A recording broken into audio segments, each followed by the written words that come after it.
এবারকার বছরটা খুব দুর্গতির ভিতর যাচ্ছে। আবার আইলি কুরবানির ঈদ, এবারকার কুরবানিটা কিনলাম 1,000 টাকা খরচ করতে হয়ে গেল।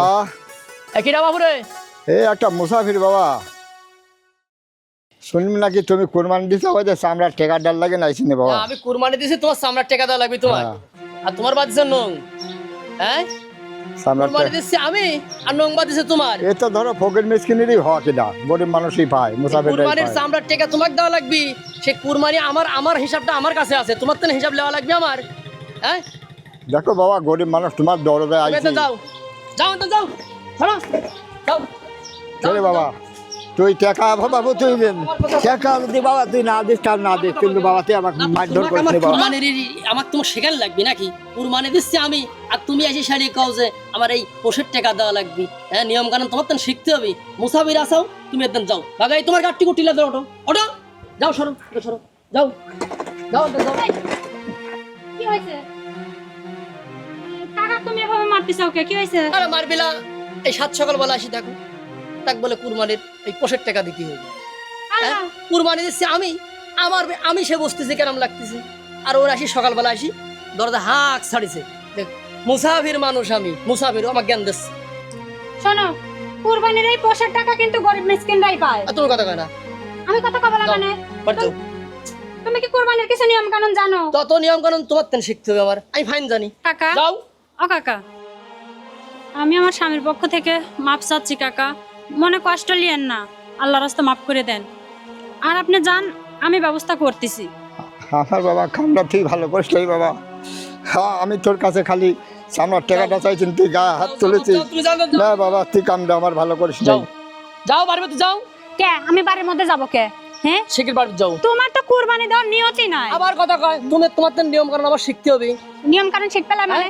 কুরবানির পোষের টাকা তো গরিব মিসকিনরাই পায়। মুসাফির কাকা চাইছিল, ও টাকাটা দিয়ে দিলে কি হতো? গরিব মিসকিন ভাই, আমি গরিব মিসকিনের জন্য তো এখানে দাওয়াখানা খুলে নিয়েছি তো একবারে। আমি দাওয়াখানা খুলে নি নাই।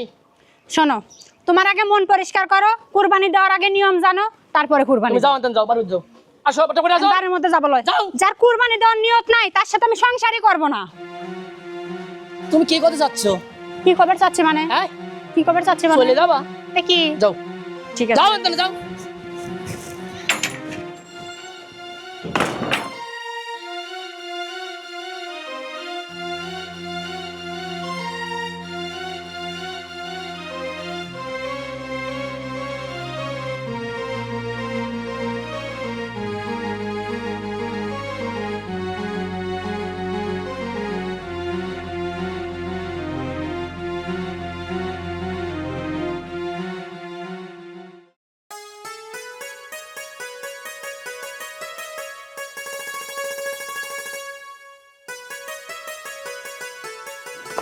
ভাইয়া। কি রে কান্দুকে, কি হয়েছে? তোমার ছোট বোনাই কি করছে জানো? কি? এবার কুরবানি দেবার চাই নাই, আমার সাথে সেই রাগারাগি। আমি আবার জোর করে একটা গরু কিনাইছে জন্য বাড়িতে এসে তো চিল্লা পাল্লা করতেইছে। ইতিমধ্যে একটা মুসাফির কাকা আইছে, কাকা এসে কইছে, বাবা ওই যে কুরবানির পোষের টাকাটা আমারে দিও, এই টাকাটা তো গরিব মিসকিনই পায়।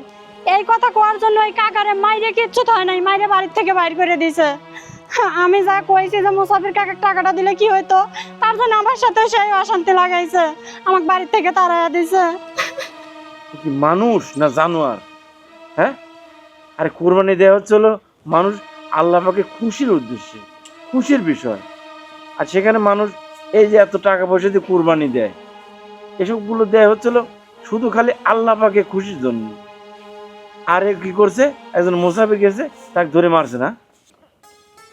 আর যা হয়েছে হয়েছে, যা তুই যা, ওর মন মেজাজ ওর মানসিকতা যদি কোনোদিন ভালো হয় তাহলে ওই বাড়িতে যাবো, আর যদি ভালো না হয় ওর ওর বাড়ি তোর যা, তোর যা গেলে ঘরে যা। আয় বাবা, কাঁদিস নে, দেখছিস আমি।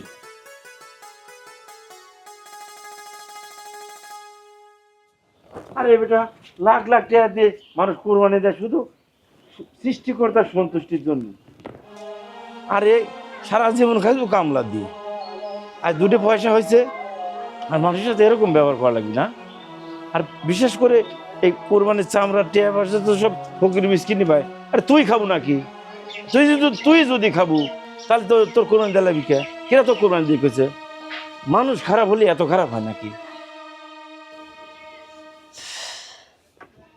কি কামটা করলাম, কামটা মনে হয় ভালো হলো না।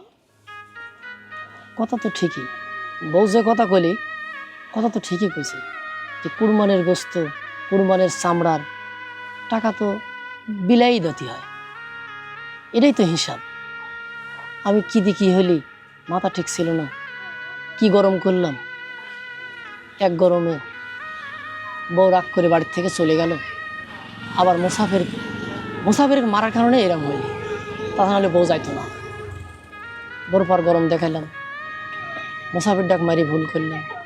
এখন এই সমস্যাটা আমি কিভাবে সমাধান করি? বউ কথাটা খারাপ করলো না, এখন বউ তো চলে গেছে বাবার বাড়ি, কাল পরশু ঈদ। আমার পরিস্থিতিটা কি হবে? বাড়িতে তো কেউ নাই, একটা লোক বলতে নাই, কিভাবে কি করবো এখন আমি? চিন্তায় তো আমার মাথাটা তা ঘুরতেছে। নাকি শ্বশুরবাড়ি যাবই, যাই নিজের ভুলটা নিজে সংশোধন করি আসি, তা না হলে তো হবে না। দেখি ওই ওর মামা আছে, মামার সাথে বসি আলাপ আলোচনা করি, রাগ বাগ যাই হয়েছে গেছে বউটা ক্লিয়ার শিখি। তা না হলে তো আমার ঈদ মিদও হবে না, আমার একবারে অসহায় হয় যাওয়া লাগবে না। যাই শ্বশুরবাড়ি যাই এইভাবেই যাবো।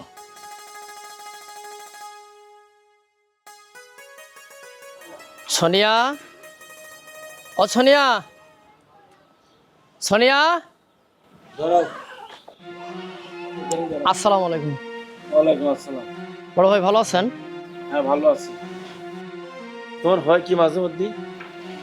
হ্যাঁ কই না তো, এমন কোনো কিছু হয়নি। আহা, মনে হচ্ছে তুমি কিছুই জানো না। অতীতটাকে ভুলে যাও না, একটু খালি বুকে হাত দিয়ে দেখো যে কয়দিন আগে তুমি কি ছিলে। না বড় ভাই, আমার সংসারে কোনো সমস্যা নেই। মানুষের বাড়ি কামলা দিতে দিতে মনে হচ্ছে পাশার চামড়া খান্ডে ক্ষয় হয়ে গেছে। আজকে দুটো পয়সা মানুষ হয়ে যাও, আল্লাহ দুটো পয়সা মানুষ বানাইছে। ওই অতীতটাকে ভুলে যাও না। বড় ভাই, কি এমন কথা বলছে সোনিয়া আইসি শাড়ি আপনার কাছে, আর এরকম ভাবে আপনি আমার সাথে আক্রোশ ভাবে কথা বলতেছেন? আমি তো কিছুই বুঝতে পারতেছি না। আচ্ছা মনে করে দেখো তো, তোমার বাড়িতে একজন মুসাফির গেছিল। হ্যাঁ গেছিল বড় ভাই। আর ওই ব্যক্তি তোমার কাছ থেকে এই যে তুমি যে কুরবানি দিবা, এই কুরবানির চামড়ার টাকা চাইছিল।